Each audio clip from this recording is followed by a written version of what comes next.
भाव और भक्ति में आप उल्टे खड़े होके पूजा कर रहे हैं, नीचे झुक के कर रहे हैं, पत्थर के आगे कर रहे हैं, देवी के आगे कर रहे हैं। ये सवाल ही बड़ा पहली लेवल पे तो ये बड़ा बेमानी सवाल होता है। मेरा सवाल यही था कि अगर आप ये कर दें, ये साबित करें कि नहीं, भक्ति होना इंपॉर्टेंट है, वो चाहे जिसकी भी हो, ठीक है, चाहे वो जिसकी भी हो, बात जिसके सामने की नहीं हो रही है। अगर आप इसको मानते हैं तो फिर इस पर बात होनी चाहिए। तो क्या मैं आपसे सवाल कर रहा हूं कि आप इसको तस्लीम करते हैं? तो आपके नजदीक क्या ये मॉरल होगा, या कि भाई ठीक है, आपको अगर राक्षसी दे रहा है तो आप राक्षस की भक्ति कर लो? राक्षस देने वाला सर, हमारे यहाँ जिन राक्षस होते हैं, ये जिनको मानते हैं लोग बात, कुछ लोग उनकी आराधना करके उसको भी यूज करते हैं, बट वो कुछ आपको लोग नहीं, मैं नहीं कह रहा हूं कि कुछ लोग करते हैं, आई नो कुछ लोग करते हैं। आपके नजदीक ये मॉरल है या नहीं? नहीं सर, हमारे यहाँ पे 4 स्टेज बांटी गई है। 25, 50, 75, 100 साल के जीवन को जो बांटा गया है, 25 साल में हम लोगों का है कि भाई आप अर्थ हैं, शिक्षा सीखें, शास्त्रों का ज्ञान करें। तो उसके अब बाद अगर काम 25 से 50। मान ले आप 75 तक पहुंचे ही ना, एक बंदा 25 ही में निमट जाए, तो जी उसका बिल्कुल। मतलब ये, इसका मतलब ये है कि उसने जो इंपॉर्टेंट पूजाएं थी वो तो अपनी जिंदगी में नहीं कर पाया, वो तो मटेरियलिस्टिक ही रह गया, उसकी कोई स्पिरिचुअल जी बूस्ट नहीं हुई। इधर भाई सवाल गौर से सुनिएगा, उस सवाल के अंदर असल चीज छुपी हुई है। क्रिएटर कितने मानते हैं? क्रिएटर में 2 चीजें, 5 चीजें, 100 चीजें, ये नहीं। क्रिएटर कितने मानते हैं, ये यानी सवाल। यानी हम क्रिएटर का तारुफ और इंट्रोडक्शन नहीं पूछ रहे आपसे। हाँ सर, मैं भी हम आपके आपसे पूछ सवाल रहे का कितने जवाब दे हैं। रहा हूँ। आपके सामने मिट्टी पड़ी हुई है और आप कुम्हार हैं, आपने उसमें पानी मिलाया और मटका बना दिया। तो अब मुझे बताइए कि कोई भी अक्लमंद इंसान, बल्कि बेवकूफ भी, क्या ये कहेगा कि नहीं जी क्रिएटर यहाँ 2 हैं, मिट्टी भी और ये कुम्हार भी, या ये कहा जाएगा कि नहीं कुम्हार मटका बनाने वाला है? कि हीलर हमें सनातन धर्म के बारे में या ईश्वर के बारे में बताएंगे, या वेद हमें बताएंगे कि ईश्वर क्या है? अस्सलामु अलैकुम व रहमतुल्लाहि व बरकातुहू।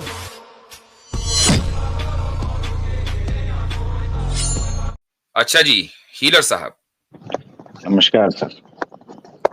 जी, क्या हाल चाल है जनाब? बिल्कुल बढ़िया सर, बिल्कुल बढ़िया। और जी बड़ी देर से गुफ्तगू सुन रहे थे आपकी और इनसे, जी इनर हीलर से भी, बट बहुत सी चीजें में मुझे लगा कि मतलब किस टॉपिक पे आपसे बात की जाए, इसी पे करी जाए या फिर किसी और पे बात करी जाए। आपकी मर्जी तो है, आप हमारे गेस्ट हैं।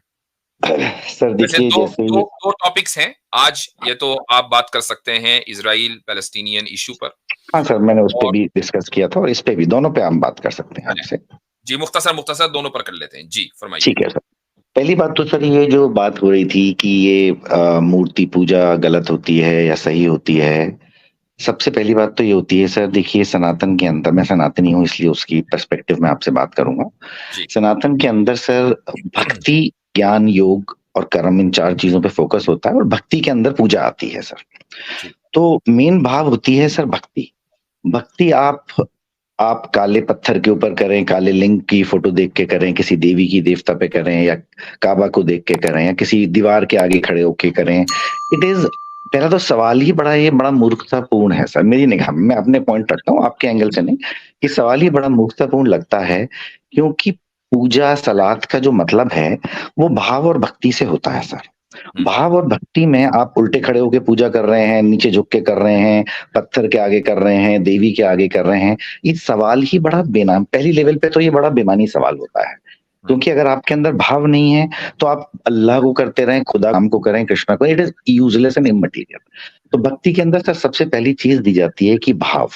अगर आपका भाव जिस भी आप इष्ट को मानते हैं उसके प्रति समर्पित है और आप उसको ध्यान में लगाते हैं, तो पहली चीज तो भक्ति वहां से स्टार्ट होती है।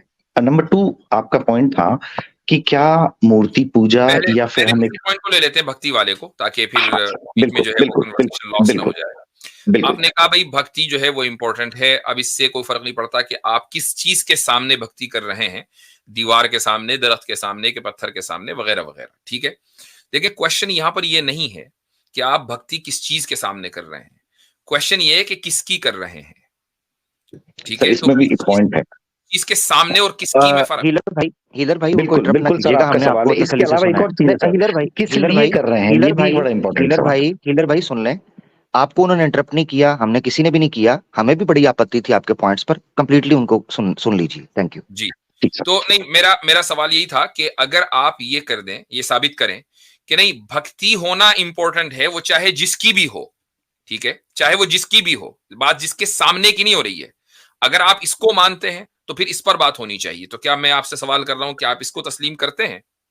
सर, इसमें मैं 2 पॉइंट कहना चाहता हूँ। जी। भक्ति क्यों होनी चाहिए? पहला सवाल आता है। आप भक्ति करते ही क्यों हैं जी? पहला सवाल इस पे आता है। इसके भी बड़े प्रकार होते हैं कि मैं भक्ति अपने किसी मटेरियलिस्टिक बेनिफिट के नहीं, लिए नहीं, नहीं, करता वो हूँ। एक मैं अलग, देखिए वो एक अलग दिशा में बात चली जाएगी। हम सिर्फ इस पर रहना चाहेंगे कि एक आदमी भक्ति कर रहा है। मैं तस्लीम कर रहा हूं कि जिस मकसद से भी करें भक्ति करनी चाहिए। मैं आपके साथ मुत्तफिक हूं थोड़ी देर के लिए। इसमें सर लेकिन मैं 2 चीज़ में जी, सॉरी मैंने पॉइंट आपको सिर्फ टोका ये है सर। कि आप आप कंप्लीट क्या कीजिए। भक्ति किसी भी चीज की कर सकते हैं, आपको मुकम्मल राइट है, या कुछ लिमिटेशंस हैं? सर, इस पे मैं आता हूँ। देखिए, सनातन के अंदर भक्ति की कई सारी परिभाषाएँ हैं। जैसे सर ये कह रहे थे कि कभी मूर्ति पूजा नहीं होनी चाहिए, नहीं होनी चाहिए। हमारे यहाँ पे कई युगों में भक्ति का वर्णन है। सतयुग के अंदर 33 कोटि देवताओं का भक्ति हुआ करती थी। जब राम आए थे तो उन्होंने खुद शिवलिंग बना के शिव की पूजा करी थी, शिवलिंग की पूजा करी थी। तो मूर्ति पूजाओं का और देवी देवताओं की पूजा का हमारे यहाँ पे कई तरह से वर्णन रहा है।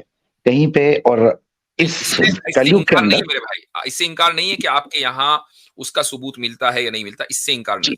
पॉइंट जी। सिर्फ एक लॉजिकल रैशनल ग्राउंड पर, अभी थोड़ा स्क्रिप्चर्स को अलग रख दीजिए, ठीक है? भूल जाइए कि राम जी ने क्या कहा, थोड़ा अलग रख दे। रैशनल ग्राउंड पर मैं ये पूछ रहा हूं कि अगर हमने ये मान लिया कि इंसान के अंदर भक्ति होनी चाहिए, मैं और आप थोड़ी देर के लिए इत्तेफाक कर रहे हैं।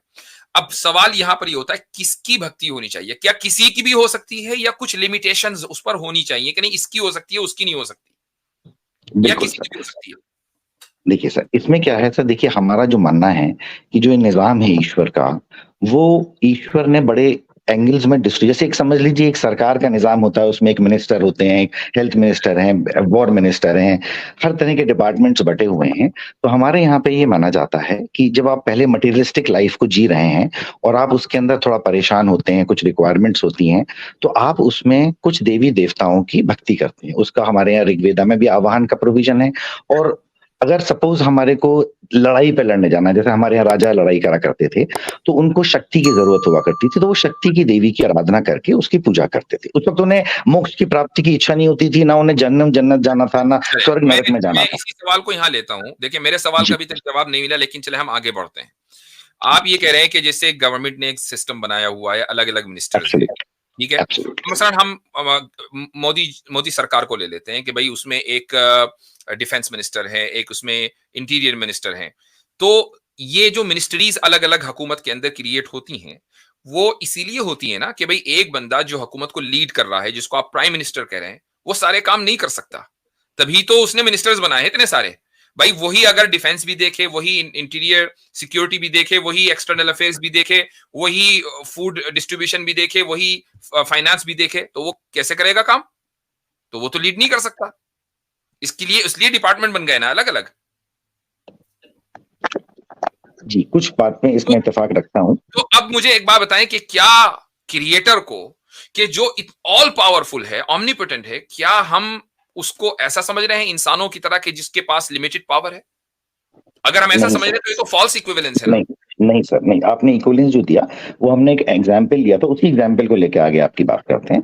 देखिए, हमारे यहाँ पे क्रिएटर जिसको सुप्रीम पावर माना जाता है, जिसे ईश्वर माना जाता है, उसकी पूजा जो है, हमारे यहाँ पे फाइनल स्टेज की पूजा है। जैसे हमारे यहाँ जीवन में 4 पार्ट में बाँटा गया है, अर्थ, काम और धर्म और मोक्ष के उसमें। तो जब हम काम और धर्म के जीवन यानी 25 से 50 साल के जीवन में जब अपना जीवन जी रहे होते हैं, तो हमारी रिक्वायरमेंट्स बड़ी डिफरेंट होती है। Material well-being is one of the major requirements for a life, professional success, wealth, good family, good relationships. तो इस पीरियड के अंदर हमारे को एम्फेसिस दिया जाता है कि आप डायरेक्ट मिनिस्टर जो इंचार्जेस हैं उनसे करके आप अपने जीवन को वेल बीइंग की तरफ लेके जाइए और भक्ति की भावना से आप, क्योंकि हमारे एक चीज और है कि अल्टीमेटली जो सारे तत्व हैं हमारे यहाँ, तो शायद एक बार मेरा पहले भी डिस्कशन हुआ था शायद, कि हमारे यहाँ पे आप जब गुरु की पूजा भी करते हैं तो गुरु को भी आप वो सम्मान देते हैं तो वो भी ईश्वर को पहुंचता है। कुछ एग्जाम्पल्स ऐसे भी हैं जहाँ माता पिता की भक्ति ही ईश्वर की भक्ति को आपको कनेक्ट करती है। कई इस तरह की भी एग्जाम्पल हैं। इसको थोड़ा सा मुख्तसर करें कि लास्ट स्टेज में जाकर जब आप एक्चुअल क्रिएटर की, सुप्रीम बीइंग की पूजा कर रहे हैं, तो उसका वो स्टेज कब से शुरू होती है?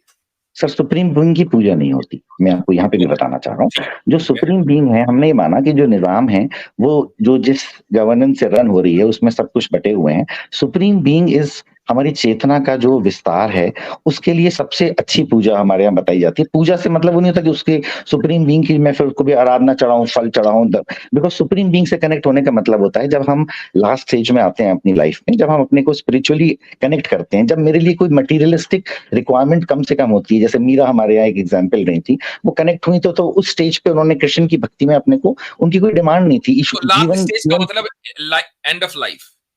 नहीं सर, हमारे यहाँ पे 4 स्टेज बाँटी गई है। 25, 50, 75, 100 साल के जीवन को जो बाँटा गया है, 25 साल में हम लोगों का है कि भई आप अर्थ हैं, शिक्षा सीखें, शास्त्रों का ज्ञान करें। तो उसके अब बाद अगर काम 25 से 50। मान ले आप 75 तक पहुंचे ही ना, एक बंदा 25 ही में निमट जाए, तो जी, बिल्कुल। इसका मतलब ये है कि उसने जो इंपॉर्टेंट पूजाएं थी वो तो अपनी जिंदगी में नहीं कर पाया, वो तो मटेरियलिस्टिक ही रह गया, उसकी कोई स्पिरिचुअल जी, बूस्ट नहीं हुई। जी, जब वो उसकी जी, मैं बताता स्पिरिचुअल हेल्थ ही नहीं बनी, तो अगले जन्म के अंदर जो आपके यहाँ बुनियादी कॉन्सेप्ट है, उसके अंदर वो एक नॉन स्पिरिचुअल बीइंग के तौर पर पैदा होगा, तो ये तो नहीं उसके सर, वेलबीइंग के नहीं खिलाफ है। सर, नहीं सर। देखिए, अगर सपोज़ एक व्यक्ति आया और उसने अपने जीवन में अपने जीवन को अच्छा रखने के लिए माता-पिता की भक्ति को ही अपना चुना। सपोज़ मैं कहता हूँ, उसने अपने माता-पिता को ही अपने ईश्वर का स्वरूप मान के अपना जीवन उनकी सेवा में, क्योंकि देखिए भक्ति, सेवा, ज्ञान और कर्म, ये 4 चीज़ों पे हमारा वो जुटा हुआ है। तो ज़रूरी नहीं कि मैं योग करके ही अपने जीवन को करूँ जो मैं ईश्वर की प्रार्थना करता हूँ, जैसे इनर मेडिटेशन वाले आए थे। एक आदमी अगर भक्ति कर रहा है और वो शैतान की, ईवल की, राक्षसों की भक्ति करने लगे, तो क्या जी। आप उस भक्ति को सही मानेंगे? जी, वो राक्षस की भक्ति जब करता है, जब उसको राक्षस से कुछ चाहिए होता है। तो अगर ठीक, वो उसकी सही भक्ति है, कुछ प्राप्त करने के सही लिए है, कर रहा उससे है, तो उससे नेचुरली उसको भई मिल रहा है। उसकी अपने जो मिल रहा है, उस तरह के लोग भी करते हैं सर। नहीं, राक्षसों की लोग पूजा करते हैं करते नहीं, हैं, कोई मैं कुछ कह रहा भी हूँ कर रहा है। आपके नज़दीक क्या ये मॉरल होगा, या कि भाई ठीक है, आपको अगर राक्षस ही दे रहा है, तो आप राक्षस की भक्ति कर लो? राक्षस देने वाला सर हमारे यहाँ जिन राक्षस होते हैं, ये जिनको मानते हैं लोग बाग, कुछ लोग उनकी आराधना करके उसको भी यूज़ करते हैं। तो क्या बट वो वो कुछ आपको लोग नहीं, मैं नहीं कह रहा हूँ कि कुछ लोग करते हैं, आई नो कुछ लोग करते हैं। आपके जी। नज़दीक ये मॉरल है या नहीं?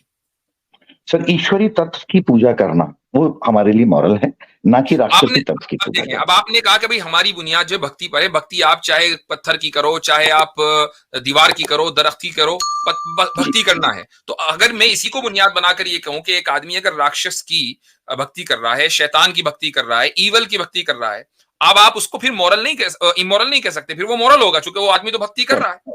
लेकिन सर इसमें एक और बात है। किस बुनियाद पर आप उसको मॉरल अब मैं इमोरल कहते हैं? इसी वही वही बुनियाद पर बात नहीं कि करता भाई हूँ। के आपकी जो जो जो खुदा है, जिसको आपने सुप्रीम बीइंग माना है, ये उसके खिलाफ है। जो राक्षस हैं जिनकी आप भक्ति कर रहे हैं, वो उस खुदा के निजाम के खिलाफ हैं, इसलिए इनकी भक्ति करना इमोरल है। यही तो बुनियाद होगी ना?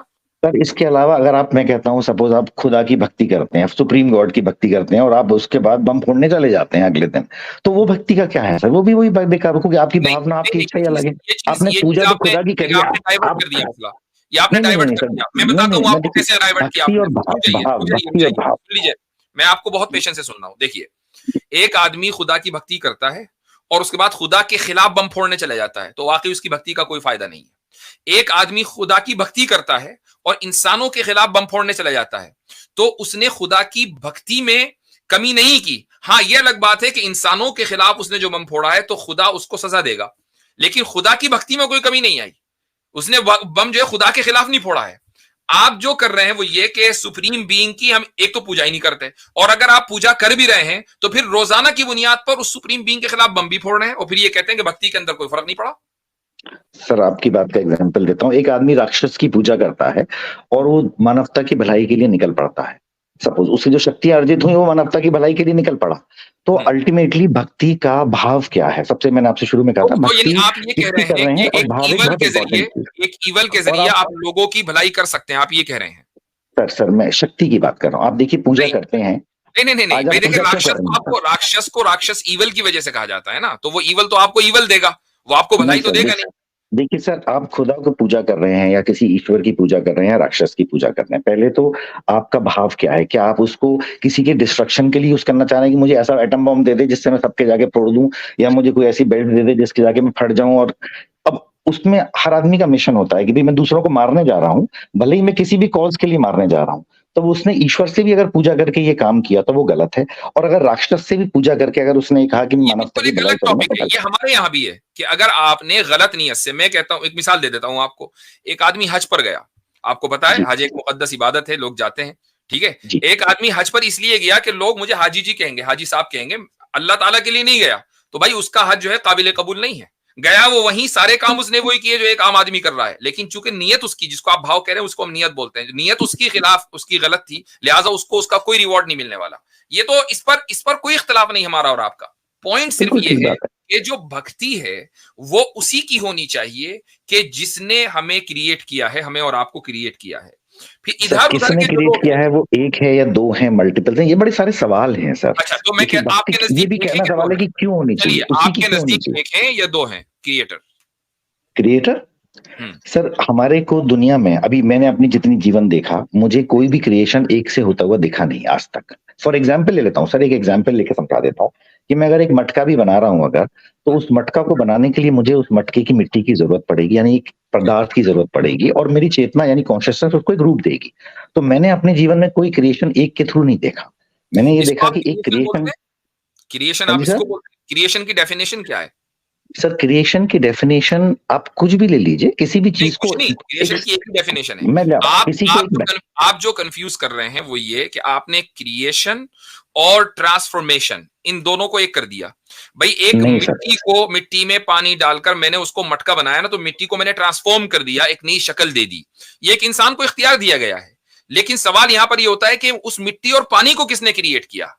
कि एक चीज नहीं थी वो आई, ये है क्रिएशन। नहीं सर, ऐसा नहीं है। अगर यही बात है तो फिर सुप्रीम बीइंग का तो कोई किरदार रह नहीं गया ना। भाई हर एक आदमी अपने माँ बाप की पूजा करता रहे, जो कि माँ बाप ने उसको क्रिएट किया है, बाकी इधर उधर जाने की जरूरत ही नहीं है। नहीं सर, हमारा टॉपिक ये था, हम ये बात कर रहे थे कि सुप्रीम बीइंग एक है या दो है, सामने आना चाहिए। सवाल दोबारा इनके सामने आना चाहिए। मुफ्ती साहब ने आपसे ये पूछा है, आप क्रिएटर कितने मानते हैं? क्रिएटर, सवाल की तरफ गौर करना। क्रिएटर, मैं क्रिएटर में दो चीजों का होना मानता हूँ सर। मैं ये मानता हूँ कि क्रिएटर एक कॉन्शियसनेस अगर है, क्रिएटर में दो चीजें नहीं सुने सर, अगर गौर से सुने, सवाल सुने। ये डॉज इसलिए हो रहा है कि आपको सवाल नहीं समझ आ रहा, या शायद फिर आप उसको नहीं देख रहे। मैं आपसे एक पॉजिटिव जेस्चर ही लूंगा। इधर भाई सवाल गौर से सुनिएगा, उस सवाल के अंदर असल चीज छुपी हुई है। क्रिएटर कितने मानते हैं? क्रिएटर में दो चीजें, 5 चीजें, 100 चीजें, ये नहीं, क्रिएटर कितने मानते हैं? यानी हम क्रिएटर का तारुफ और इंट्रोडक्शन नहीं पूछ रहे आपसे। सर मैं भी आपके सवाल का जवाब दे रहा हूँ। एग्जैक्टली यही तो दे रहा हूँ सर, आप इसको थोड़ा सा एक तसल्ली से सुनिएगा। मैंने एक एग्जाम्पल दिया था आपको। मेरा मतलब है किसी भी चीज को मैनिफेस्टेशन लाने के लिए हमें दो चीजों की जरूरत पड़ती है। एक उसके पीछे जो कॉन्शियसनेस है, जो क्रिएट करने के लिए इच्छुक होती है। भाई फर्क समझो सर, आप ही की बात, भाई मैं दो मान के चल रहा हूं, दो मैं क्या मान रहा हूं ये बता रहा हूं। मेरी बात सुने, एक मिनट मेरी बात सुने। आप शादीशुदा हैं? जी। आपकी वाइफ भी होंगी, मेरी भाभी इंशाल्लाह, ठीक है जी। खाना वो बनाती हैं घर में? वो तो सर्वेंट बनाते हैं। चलिए कोई बताइए। चले सर्वेंट बनाते हैं, ठीक हो गया, सर्वेंट बनाते हैं, ठीक है। कोई एक बंदा होगा ना जो किचन में एक हांडी बना रहा है, को 5-7 उसमें कोई नमक डाल रहा है, कोई ऐसे चल रहा होता है, या कोई एक बंदा नॉर्मली सर्वेंट से जैसे एक को सब्जी काट देता है? आपकी सिचुएशन से हट के हम एवरेज बंदे की बात, या तो आप कहें मैं इंडिविजुअली बात तो समझाता हूं, शायद उस आपसे मैं मतलब आपके सवाल असल में मैं इसलिए इस सवाल को इसलिए मिस नहीं होने देना चाह रहा, क्योंकि इसी के अंदर बेस छुपी हुई है। सर मैं मिस नहीं कर रहा मेरे भाई, मैं आपके सवाल को बहुत अच्छे से समझा। आप कितने मान रहे हैं? तो सही मैं क्या बोल रहा हूँ आपके सवाल को, मुफ्ती साहब के सवाल को मैं बहुत अच्छे से समझाऊं, बहुत अच्छे से समझाऊं आपका सवाल। आपको मैं पूरे 40 सेकंड दे रहा हूं, आप समझाइए क्रिएटर कितने हैं आप? सर मैं ये मानता हूं कि जब क्रिएशन था तो क्रिएशन में सबसे पहले कोई चीज स्वयंभू होती है जो खुद आ गई, उसके बाद वहां से वो क्रिएट करती है। हम ये कुछ लोग ये कहते हैं कि भाई एक खुदा आ गया, वो स्वयंभू था, वो उसको कोई किसी ने क्रिएट नहीं किया और वो आ गया और उसने फिर बाकी सब क्रिएट किया।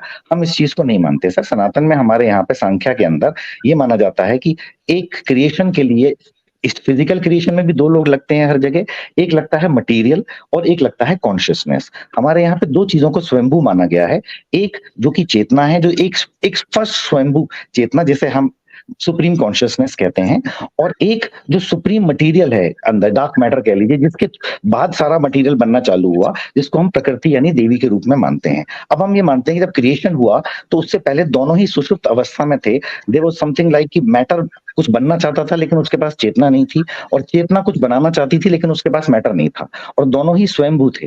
अब जब फर्स्ट बिग बैंग जैसे कह लीजिए, फर्स्ट चेतना की जागृति हुई, जिसको भी आप जो भी नाम दे दें उसको, तो उस सबसे पहले उसने इस मैटर के अंदर कुछ क्रिएट करना चाहा, और उस फर्स्ट नाद को हमारे यहाँ पे बिग बैंग या ओम का शब्द कहा जाता है कि फर्स्ट साउंड जो जागने से हुई और क्रिएशन ने मैनिफेस्टेशन चालू हुई, वो हमारे यहाँ पे ओम के रूप में कहा जाता है। उसके बाद वो मैनिफेस्टेशन बढ़ती है। आपकी बात का खुलासा ही निकला कि क्रिएशन के लिए दो चीजों की जरूरत है, एक कॉन्शियसनेस या कॉन्शियस बीइंग आप कह ले, और दूसरे मैटर। दोनों ही चीजें सुप्रीम कॉन्शियस और सुप्रीम मैटर, ये दो चीजें हमारे सुप्रीम कॉन्शियस सुप्रीम मैटर, दोनों ही चीजें जो है वो मिलकर क्रिएटर बनी है, लिहाजा क्रिएटर एक नहीं है। सबसे पहले तो ये मैं कोई कहता है कि एक है दो है, हमारा ये मानना है कि क्रिएशन तो हमने तो देखा ही नहीं एक जन को क्रिएट करते हुए कुछ भी। ठीक है, चले सही है। मैं अब आपको एक मिसाल देता हूं, हालांकि इस फिलॉसफी के ऊपर बहुत आसानी के साथ हम रिफ्यूटेशन दे सकते हैं, लेकिन मैं इसी मिसाल को लेता हूं। आपके सामने मिट्टी पड़ी हुई है और आप कुम्हार हैं, आपने उसमें पानी मिलाया और मटका बना दिया। तो अब मुझे बताइए कि कोई भी अक्लमंद इंसान, बल्कि बेवकूफ भी, क्या ये कहेगा कि नहीं जी क्रिएटर यहां दो हैं, मिट्टी भी और ये कुम्हार भी, या ये कहा जाएगा कि नहीं कुम्हार मटका बनाने वाला है? सर कुम्हार कुछ कर ही नहीं सकता, अगर मटका मिट्टी नहीं तो हवा में झूलता रह जाएगा। आपने उसकी लिमिटेशन बयान कर दी कि वो कुछ नहीं कर सकता। मैं कह रहा हूं कि ये जो एट्रीब्यूट है, जो एडजेक्टिव है क्रिएटर का, ये आप कुम्हार के साथ लगाएंगे कि मिट्टी के साथ भी लगाएंगे? सर देखिए, क्रिएशन तभी पॉसिबल होती है जब कोई आप मेरी बात को उस तरीके से नहीं समझते। वो मुझे मालूम है कि कोई भी कुम्हार मिट्टी के बगैर मटका नहीं बना सकता, मैं उस बात को तस्लीम कर रहा हूं। मैं कह रहा हूं कि इस सिनेरियो में क्रिएटर कौन है, एक है कि दो हैं? पॉसिबल नहीं है मिट्टी के बगैर नहीं मान रहे कि जो सोच रहा है वही क्रिएट कर रहा है। जो चीज लाइव है, हम प्रकृति को भी जड़ नहीं मानते, मिट्टी की तरह नहीं मान रहे हैं, हम प्रकृति को भी मानते हैं कि उसके अंदर भी मैनिफेस्टेशन की सारी एबिलिटीज थी। इट वाज आल्सो लाइक पहले ही मान लिया कि कॉन्शियसनेस नहीं है, सुप्रीम एनर्जी एंड कॉन्शियसनेस ये कंबाइंड क्रिएशन का पार्ट है सर। लेकिन सुप्रीम मैटर में आप कॉन्शियसनेस नहीं मान रहे हैं। Supreme matter is just like any other matter. Sir हम ये मानते हैं सुप्रीम कॉन्शियसनेस को और सुप्रीम मैटर को मिला के हम क्रिएशन का मानते हैं सर, जिसमें आप मान लीजिए शिव पार्वती होते हैं हमारे यहाँ, नारायण लक्ष्मण को दो स्वरूप दिया गया है, हमेशा एक दो माने गए हैं, एक को नहीं माना गया सर कभी भी। अच्छा, जो सुप्रीम कॉन्शियस जो है, जो भी बीइंग है, वो ऑल पावरफुल है कि नहीं? सब बिल्कुल है। अच्छा, अगर वो उस सुप्रीम मैटर को खत्म करना चाहे तो उसको इसकी पावर है? नहीं है सर। तो फिर ऑल पावरफुल नहीं है? वो भी उससे पहले भी वो भी एग्जिस्टेंट, दोनों ही स्वयंभू है सर। देखिए एक स्वयंभू चीज जो पहले से इटर्निटी में आप ये तो कहें कि फिर ऑल पावरफुल नहीं है, या फिर ये कहें कि वो ऑल पावरफुल है? दोनों अगर कॉन्शियसनेस उसमें कोई क्रिएशन नहीं करना चाहेगी तो वो शांत अवस्था में रहती है, जब वो इनिशियल अवस्था में थी। मैं बात प्रोसेस की नहीं कर रहा हूं, आई नो आप बहुत तफसील से मुझे समझाना चाह रहे हैं। सिंपल सी बात है कि भाई आपने उस सुप्रीम कॉन्शियस को एक लिमिटेड इख्तियार या लिमिटेड चॉइस दी है सुप्रीम मैटर के ऊपर कि भाई आप ये सुप्रीम मैटर पहले से मौजूद है, जिस तरह आप पहले से मौजूद है, इसको बस इधर उधर करके एक चीज बना दो, ठीक है? तो एक लिमिटेड चॉइस आपने दी ना, वही चॉइस जो कुम्हार को मिट्टी के सामने दी जाती है। मिट्टी को बनाने का उसको इख्तियार नहीं है, ना खत्म करने का इख्तियार है, वो ज्यादा से ज्यादा उसको ट्रांसफॉर्म कर सकता है। तो यही आपने इतनी ही चॉइस आपने सुप्रीम कॉन्शियस को दी, तो भाई सुप्रीम कॉन्शियस के पास फिर लिमिटेड एबिलिटी रही ना, वो ऑल पावरफुल नहीं हुआ। नहीं सर, देखिए ऑल पावरफुल से मुझे नहीं पता आपकी क्या परिभाषा है, इसलिए हमारे यहाँ पे शक्ति और शिव दो का स्वरूप की पूजा की जाती है। कुछ शक्ति के उपासक होते हैं, कुछ शिव के होते हैं, जिसका अपना अपना थॉट प्रोसेस होता है। कुछ शक्ति की मैनिफेस्टेशन है, कुछ शिव की मैनिफेस्टेशन है। ऑल पावरफुल से या ओमनीपोटेंट से मुराद मुफ्ती साहब की सर्वशक्तिमान है, क्या ये ईश्वर का गुण नहीं मानते आप? देखिए सर, एनर्जी जो है वो हमारे यहाँ पे सबसे ज्यादा सर्वशक्तिमान है। नहीं सर, अच्छा ईश्वर से भी ज्यादा है सर? ईश्वर जो है वो दोनों को ही माना जाता है ना, तो जैसे हमारे यहाँ शिव और शक्ति का दो एक सुने फर्क समझे। ये वजह है हीलर भाई, ये वजह है कि जिस पर मैं क्रिएटर, जो मुफ्ती साहब ने सवाल किया था कि क्रिएटर कितने मानते हैं, जब आपने पूछा ऑल पावरफुल क्या है, तो मैं आपको उसका बता रहा हूं सर्वशक्तिमान। आप ईश्वर को सर्वशक्तिमान मानते हैं या नहीं? उसका गुण बिल्कुल मानते हैं सर। तो बस ठीक है, तो सर्वशक्तिमान का अर्थ आपको भी पता है, जनता को भी पता है। एनर्जी को भी सर्वशक्तिमान मानते हैं और सुप्रीम कॉन्शियसनेस। इसका मतलब है कि आप दो सर्वशक्तिमान या तीन, आपने कहा तीन सर्वशक्तिमान मानते हैं, ऐसे ही है? नहीं, दो ही हो गए ना सर, सुप्रीम कॉन्शियसनेस और सुप्रीम एनर्जी। ठीक है, ठीक है, ये दो सर्वशक्तिमान है। हजरत मुझे इजाजत है, यहाँ से मैं बात जारी रख सकूं इनके साथ, ठीक है। अच्छा, अब तक के जो बात हुई वो हुजूर ने खालिस रैशनल और लॉजिकल ग्राउंड के ऊपर रखी, और उस पर भी मैं जो सुन पा रहा था आपकी बात, उससे मैं ये चीज समझा हूं कि आप एक इंडिविजुअल राय रखते हैं। अच्छा आमिर भाई, आपको हिलर भाई असल में आपको टोकने की बहुत ज्यादा आदत है, मुझे इससे सबसे ज्यादा चिढ़ होती है, क्योंकि इससे रिस्पेक्ट नहीं, मैं नहीं होने दूंगा, आप बेफिक्र रहें, मैं नहीं होने दूंगा। अच्छा, सबसे पहले आप मुझे ये बताएं, मैं जो आपसे जानना चाहता हूँ हिलर भाई, वो ये है, आप जी आदाब आदाब, हिलर भाई ये बताएंगे मुझे आप कि जो धर्म का ज्ञान है उसकी उत्पत्ति कहां से होती है, वो प्राप्त कहां से होता है? देखो सर, एक सबसे पहले तो एक चीज बताऊं आपको, अगर आप मेरी रिलीजन की बात कर रहे हैं, इन जनरल रिलीजन की बात कर रहे हैं, इन जनरल पृथ्वी की बात कर रहे हैं? नहीं, मैं सनातन धर्म की बात कर रहा हूँ। सनातन की बात कर रहे हैं। देखिए सर, सनातन के अंदर जो ज्ञान लेने की कई सारी चीजें हैं, कुछ वेद हैं, कुछ पुराण हैं, कुछ उपनिषद हैं, और इन सब का एक ही फॉर्मूला है कि आप चार चीजों पे बेस होके अपनी नॉलेज को ग्रहण करें। वो चार पैरामीटर्स क्या हैं सर?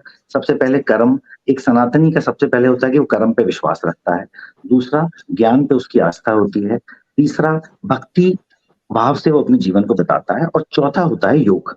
इन चार चीजों को लेके जो भी नॉलेज गेन की जाती है वो सनातन की नॉलेज, ये विचारधारा है सर। सनातन एक्चुअली सही मायने में सब बड़ी सारी कहानी जिससे सुनते हैं, सनातन इज अ फिलोसफी, है थॉट प्रोसेस मान के चलिए। धर्म का नाम वो किताब मिलेगी नहीं, वेद में सनातन नहीं मिलेगी आपको, पुराण में सनातन नहीं मिलेगा सर। वो बिल्कुल ठीक है, बिल्कुल ठीक है। ये जो विचारधारा, मैं आपकी बात मानकर चल रहा हूँ, ये जो विचारधारा है इसका आरंभ कब हुआ? सर देखिए, इस विचारधारा को सनातन इसलिए कहते हैं बिकॉज ये माना जाता है कि मैंने ये नहीं पूछा इस विचारधारा का आरंभ कब हुआ।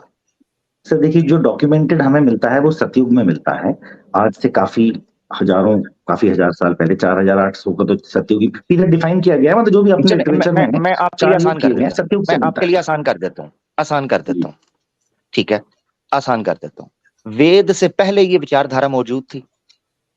सर देखिए, वेद इज अ नॉलेज जो कुछ पीरियड में डॉक्यूमेंट करी गई।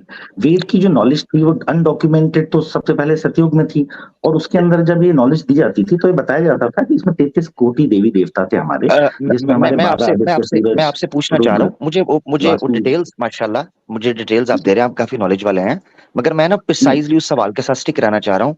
वेद से पहले ये विचार, डॉक्यूमेंटेड नहीं पूछा, वेद जब आए, वेद से पहले ये विचारधारा मौजूद थी जो आप ये चार में आए? वेद कलयुग में आए जी, वेद इस पीरियड में लिखे गए, इस वाले युग में। इससे तीनों पहले जो युग थे उसमें वेद श्रुति के रूप में चलता था, डॉक्यूमेंटेड नहीं था। सतयुग के अंदर वेद थे सर, अनडॉक्यूमेंटेड। जी, अनडॉक्यूमेंटेड वेद थे।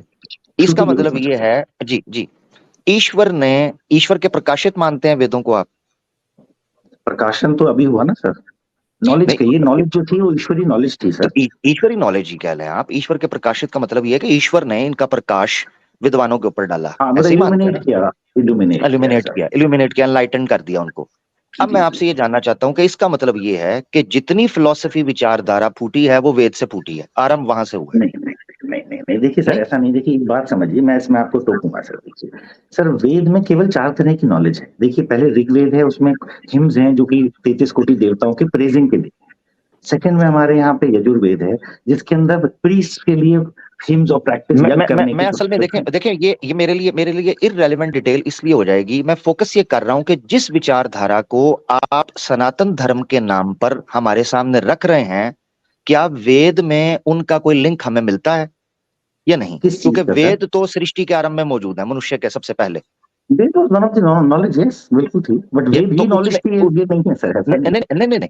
जो मेरा मकसद है कहने का वो ये है, वेद से विचारधारा मिलती है क्योंकि सनातन धर्म का परम प्रमाण वेद है।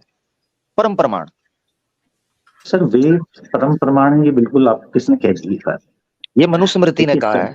नहीं, मनुस्मृति सर, देखिए मनुस्मृति हो गए, और ये जो आपके क्या कहते हैं सत्यार्थ प्रकाश वगैरह हो गए, ये तो जैसे आपके यहाँ अहमदी हैं।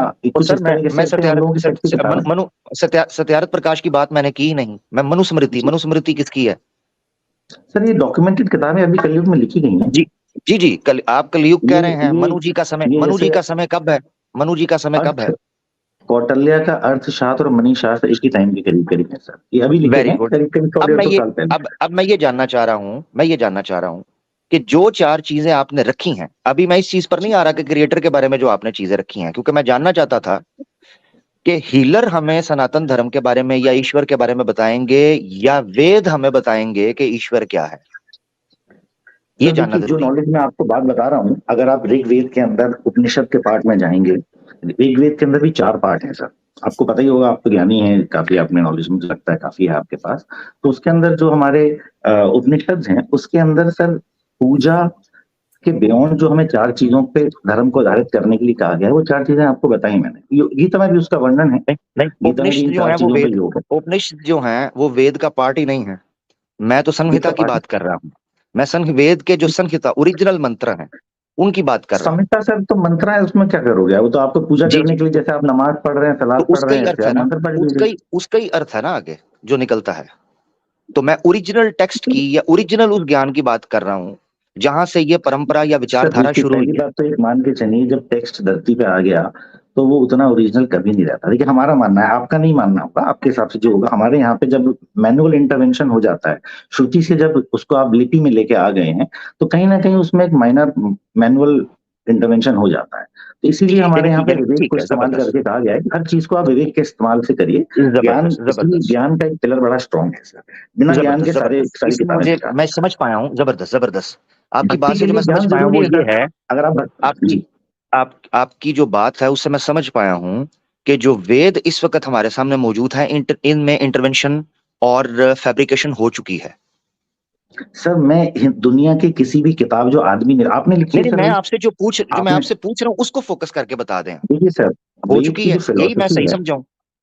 नहीं, आपने सर ये सही नहीं समझा। नहीं, आपने खुद बोला है जब लिपि के अंदर, आपने खुद बोला है हीलर भाई, आपने भी थोड़ी देर पहले खुद बोला था कि जब ये लिपि के अंदर आ गई तो मैं ये मानकर चलता हूं, आप नहीं मानते मगर मैं ये मानता हूं अपने लिए कि भाई इसमें चेंज हो चुकी है, हो चुकी है। चेंज नहीं कहा, मैं ये कहता हूं सर, मैं अभी रुकिएगा मैं जी ये ऑडियो सुनाने लगा, ऑडियो मैं आपकी सुनाने लगा सर, मैं आपकी ऑडियो सुना देता हूँ जी, मुझे 2 मिनट दीजिएगा, मैं आपकी ऑडियो सुना देता हूँ जी। भाई ने क्या बोला था ताकि किसी को भी गलत फहमी जो है वो ना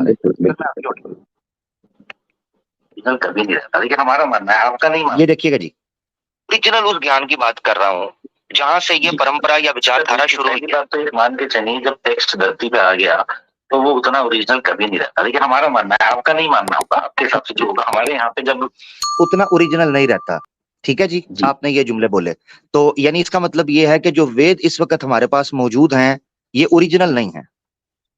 सर ओरिजिनल वेद तो केवल श्रुतियों में था सर, इसका मोस्ट ऑथेंटिक वर्जन हमारे साइट है, हीलर भाई सॉरी, हीलर भाई मैं क्षमा चाहता हूं, मैं आपको इंटरप्ट कर रहा हूं, जरा सुनिएगा।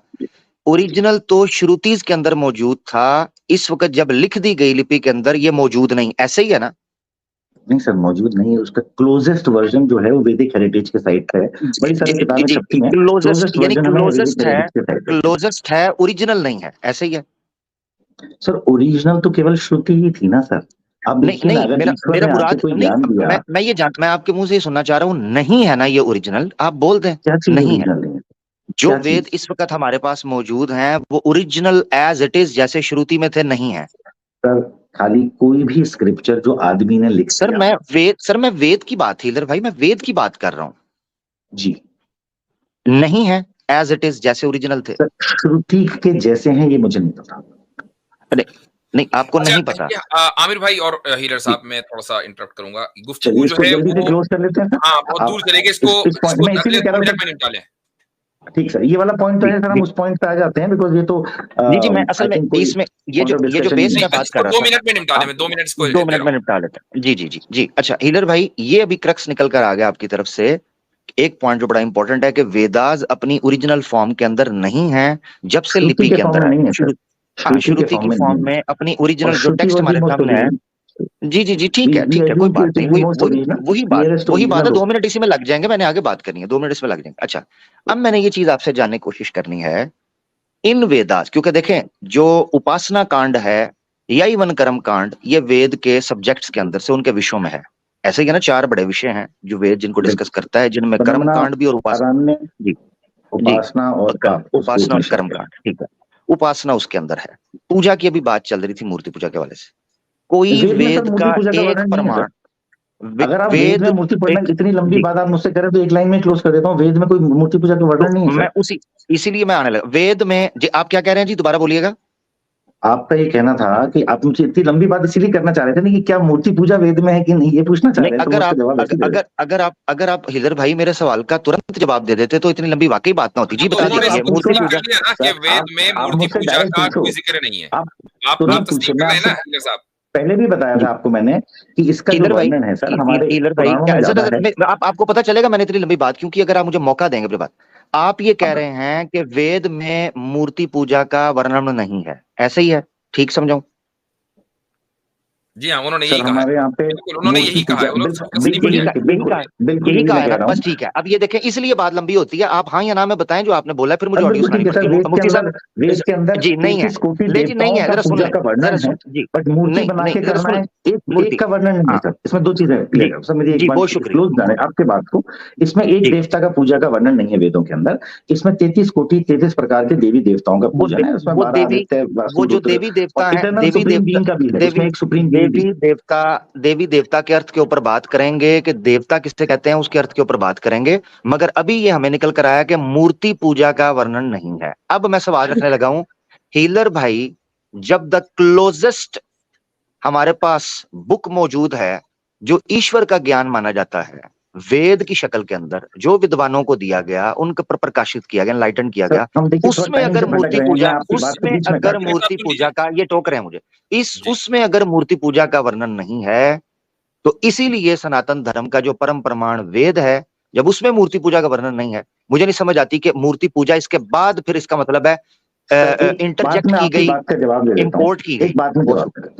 आपकी बात मैं एक जवाब दे एक लाइन में आधे सेकंड में, ज्यादा लंबे आधा ही सेकंड। ठीक है सर, जैसे आप मतलब मैं किसी रिलीजन पे नहीं कह रहा, बट जैसे कुरान के अंदर सर नमाज का कहीं वर्णन नहीं है, सलात का वर्णन है, लेकिन हदीसों से आप सलात नमाज नहीं, ऐसा नहीं है, ऐसा नहीं है।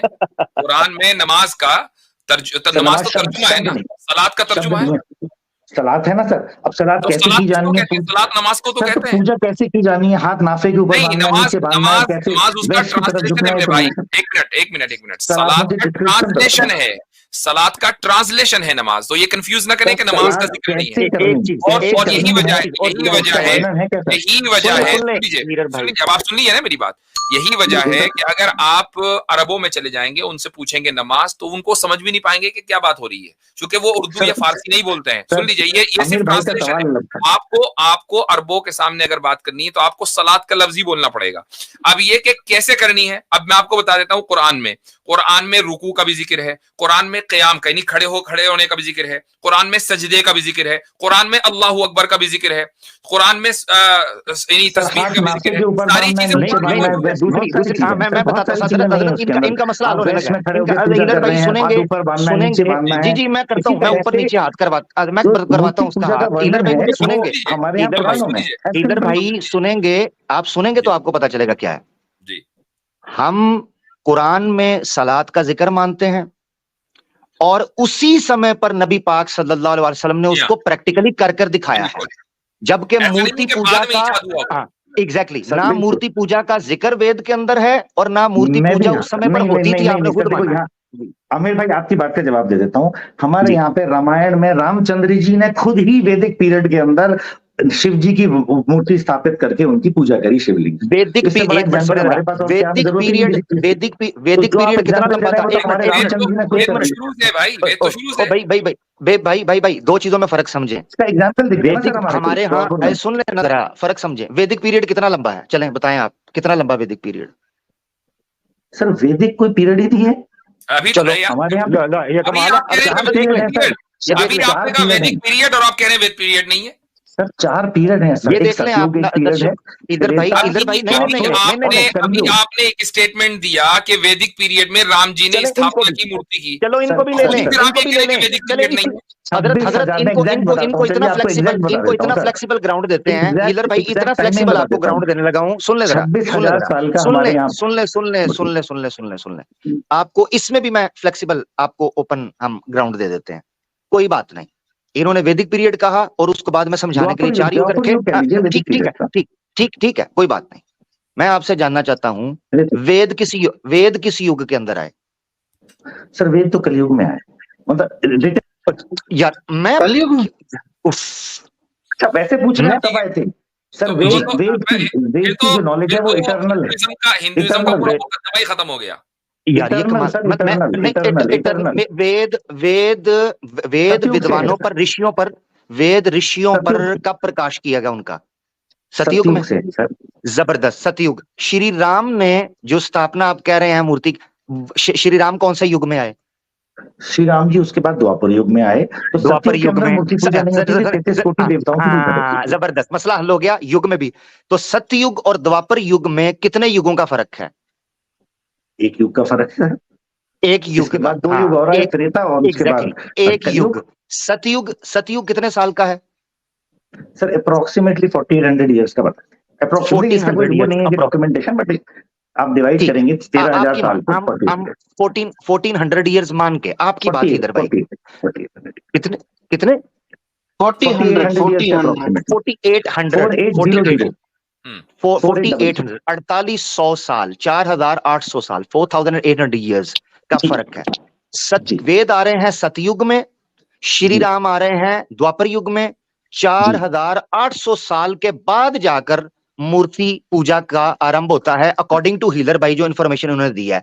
हमारी सलात का नबी पाक सल्लल्लाहु अलैहि वसल्लम की जिंदगी में शुरू होता है। बिल्कुल, जिनके ऊपर कुरान नाजिल हुआ उन्होंने ही सलात को करके दिखा दिया कि इस तरीके से नमाज पढ़ी जाएगी। इसलिए हमारे यहाँ पे जब वेद व्यास जी ने लिखा तब से चालू हो गया। 1 मिनट, मैंने 2 मिनट रखे थे इस डिस्कशन को, वरना ये ऑन गोइंग रहेगा ऑल नाइट। तो अब इसको यहाँ पर खत्म करना है।